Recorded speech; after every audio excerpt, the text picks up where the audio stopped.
الحمد لله الذي جعل الشمس والقمر حسبان والنجم والشجر يسجدان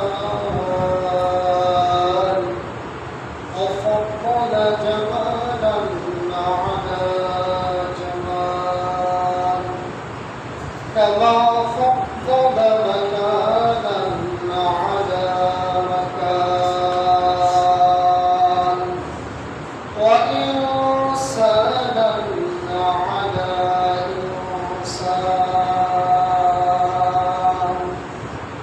ونشهد أن لا إله إلا الله وحده لا شريك له أما بعد فأعوذ بالله من الشيطان الرجيم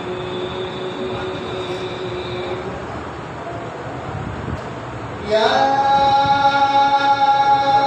أيها الذين آمنوا هل أدلكم على تجارة تنجيكم من عذاب عليم تؤمنون بالله ورسوله وتجاهدون في سبيل الله بأموالكم وأنفسكم ذلكم خير لكم إن كنتم تعلمون وقال النبي صلى الله عليه وسلم كن في الدنيا كأنك غريب أو عابر السبيل وقال النبي صلى الله عليه وسلم أخلص دينك يكفيك العمل القليل وقال شاعر दुनिया में हो दुनिया तलबगार नहीं हो दुनिया में हो दुनिया तलबगार नहीं हो बाजार से गुजर खरीदार हो बाजार से गुजर खरीदार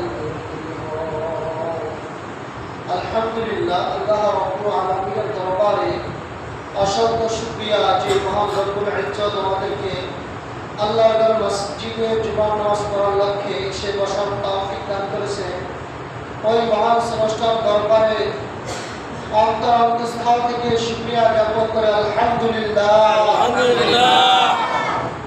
ওই মহান মানবের প্রতি একবার দরুদ আদায় করি যিনি মানবতার মুক্তির সনদ সরকারে দো আলম নবী মুহাম্মদুর রাসূলুল্লাহ সকলে বলি সাল্লাল্লাহু আলাইহি ওয়াসাল্লাম আল্লাহ রাব্বুল আলামিন আমাদেরকে ভালোবেসে মায়া করে মহব্বত করে এই মসজিদের মধ্যে নিয়ে এসেছেন এটা আল্লাহ তাআলার অনেক বড় দয়া অনুগ্রহ এই দুনিয়ার মধ্যে অনেক মানুষ রয়েছে যারা এই জালিসুর রহমান জান্নাতের বাগানে আসতে পারে নাই আমাদেরকে এই অসংখ্য অগণিত মানুষ থেকে যাচাই করে বাছাই করে মসজিদে নিয়ে এসেছেন কোরআন এবং হাদিস থেকে দু চারটা কথা শুনবার তৌফিক দান করবেন এটা আল্লাহ তাআলার অনুগ্রহ আমি আপনাদের সামনে সূরা সাফফাত থেকে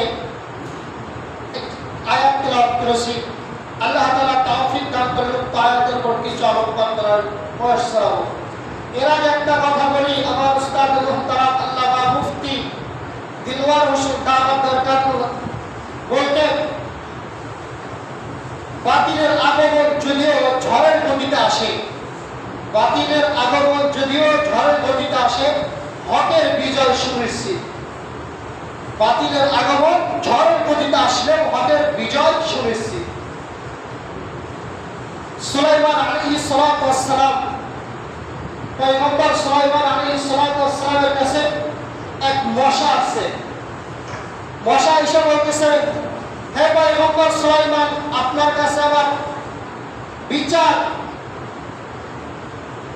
বাতাস আমাকে খুব বিরক্ত করে, এই বাতাস আমাকে খুব কষ্ট দেয়, আপনি বাতাসের বিচার করেন।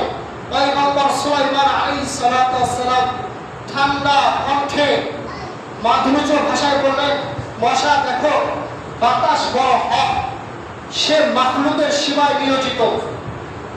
হয়তো তুমি একটা মশার ক্ষতি হয়, এছাড়া দুনিয়ার প্রত্যেকটা সৃষ্টি করে বাতাস সে উপকার করে। বাতাস বড় হক, হকের সাথে কখনো লড়তে যেও না, কারণ সত্য তো সত্যই, তুমি কখনোই বাতাসের সাথে বিচারে জিততে পারবে না। মশা বলছে, না, আমি বাতাসের সাথে লড়তেই যাব, আমি বিচার চাই। বলছে, দেখো, বাতাস হল হক। আবারও বলছি, বাতাস অনেক শক্তিশালী, হক সর্বদাই শক্তিশালী হয়। বলতেছে, তাহলে ডাকেন, বাতাসকে ডাকেন। আমি বাতাসকে ডাকবো? বলছে, হ্যাঁ, বাতাসকে ডাকেন। সুলাইমান আলাইহিস সালাতু ওয়াস সালাম আবারও বললেন, মশা দেখো, বাতাস সত্য, বাতাস হক, বাতাস শক্তিশালী, তার সাথে তোমার এই বিচার কখনোই যুক্তিসঙ্গত নয়। বলছে, না, আমি বিচার চাই। পয়গম্বর সুলাইমান আলাইহিস সালাতু ওয়াস সালাম বাতাসকে ডাকলেন, এ বাতাস, আসো। 2-3 কিলোমিটার দূর থেকে শশ আওয়াজ হইতেছে, ভাঙচুর করে আসতেছে। পয়গম্বর সুলাইমান বলছে, হে মশা, যে অভিযোগ নিয়ে তুমি আমার কাছে এসেছো, বাতাস তোমাকে কষ্ট দেয়, এখন বাতাসের সামনে দাঁড়ানোর মতো শক্তি কি তোমার আছে? এখনো থামো। আমি বাতাসকে নিষেধ করি যে আর আসতে হবে না, বুঝে ফেলাইছে সত্য, হক বুঝে আসছে, এখন আমার হক বুঝে আসছে, আমি বাতাসকে বলতে চাই।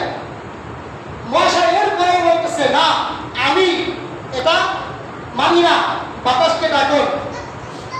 সুলাইমান আলাইহিস সালাতু ওয়াস সালামের সিংহাসনের বাইরে যখন ভাঙচুর করে বাতাস ঢুকবে, ওইখানে সেই মশা 2-4 কিলোমিটার দূরে উড়ে যা পড়ছে। ওই সময় সুলাইমান আলাইহিস সালাতু ওয়াস সালাম বলছে, মশা, বিচার কি করবা? তোমার কি এখনো স্বাদ আছে হকের সাথে পাঞ্জা লড়তে?